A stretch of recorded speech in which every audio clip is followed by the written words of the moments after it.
పవిత్రమైంది.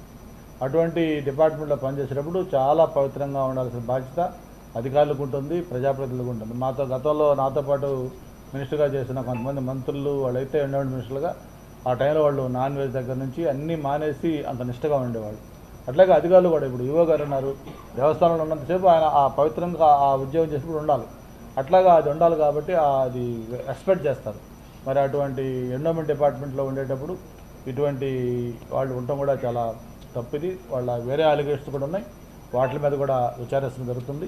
ఇక ఏదైతే వాళ్ళ పర్సనల్గా వాళ్ళ కుటుంబం సంబంధించి ఆమె సంబంధించిన ఆరోపణలు భర్తగారు చేశారు, ఇప్పుడు ఎవరైతే విజయసాయిరెడ్డి గారి మీద అలాగే జీపీగా చేసిన సుభాష్ ఆయన పేరు మీద ఇద్దరు చేశారు, దాని మీద కూడా అది ముఖ్యమంత్రి గారితో మాట్లాడి ఎండోమెంట్ మినిస్టర్ గారు దాని మీద ఏ విధంగా విచారించాలి, ఏమేమి చర్యలు తీసుకోవాలి కూడా ముందుకెళ్తారని కూడా తెలియజేసుకుంటూ దీని మీద ఆయన సాయిరెడ్డి గారు కూడా రెస్పాండ్ అయితే అసలు అవునా కాదా ఆయన సంబంధం